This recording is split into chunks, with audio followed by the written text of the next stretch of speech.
Take you back to the US now, where Laura Ingraham is putting some tough questions to President Donald Trump. Concerned about the possibility of a recession, given the fact that you're trying to reorient the economy to a manufacturing economy again? I think if I didn't get elected, our country would be finished to start off with. And I think now that I did get elected, I think we're going to have the strongest economy in the history of the world. And I had that economy in 4 years, with all the harassment, with all the crazy people after me, with all of the things that went on, even with COVID. I had the strongest economy in the history of our country. I had a stock market that went up 88%. 88%, #1 in history. The other markets went up 66%, and I think like 71%. Will we see a recession in 2025? Are you ruling it out? We're going to have the strongest economic country in the history of the world, of the planet. We are taking in so much money. Now, some people are unhappy because, it has to come from somewhere. Some of it's going to come from Europe because not everybody's going to be doing as much business maybe in Europe and other places. But I can only speak for the United States. And I am a nationalist, and I'm proud of it. I love this country.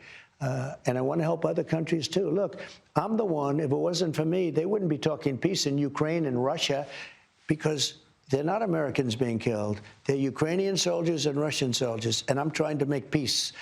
And again, it has not that much to do other than we don't want to be paying Bill. Biden spent $350 billion on that war, got nothing for it. How do interest rates end up going down when we're servicing our debt to the tune of about $1.2 trillion a year, and there's still deficit spending in Congress? How do we do that? We have to pay off our debt. We have to start paying it off. Look, we're very under-leveraged when you look at the asset value of this country, but we're over-leveraged in terms of cash flow. We're going to have a big cash flow.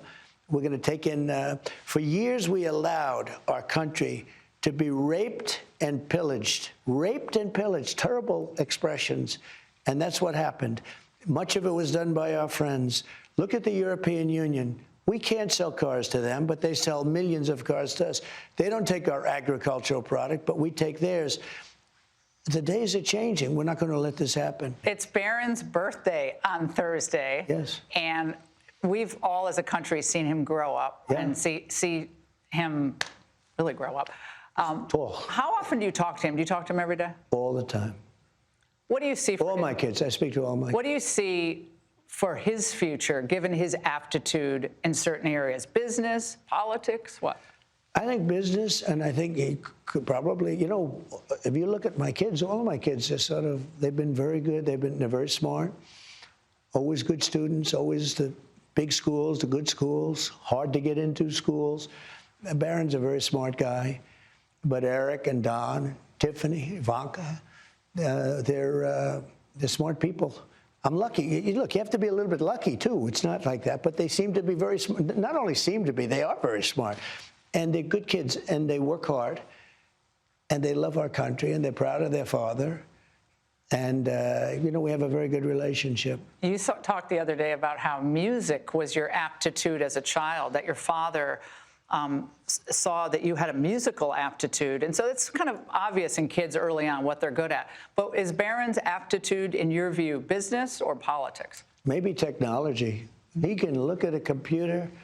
I'd try turning off his car, turn it off. I'd turn off his laptop. I said, oh, good. And I go back 5 minutes later, he's got his laptop. I said, how'd you do that? None of your business, Dad. No, he's got an unbelievable aptitude in technology. What do you do when you can't sleep? Because you don't sleep. You're like me, you don't sleep at all. I know you just don't need a lot of sleep. But when you can't fall asleep, you wake up in the night, how do you go back to sleep? Well, the only thing I totally admired about Sleepy Joe Biden is the following. He'd go to a beach. He'd lay down in a cot, barely able to get his feet through the sand. He'd lay down, and within minutes, he's sleeping, and you have cameras watching him. I could never do that. I would never be able to sleep like that. That's about the only thing I think that was wonderful. It was a disaster. This man was a disaster. I don't sleep much. You don't sleep much. A lot of people that love what they're doing don't sleep much, I find. And so far, it's been okay.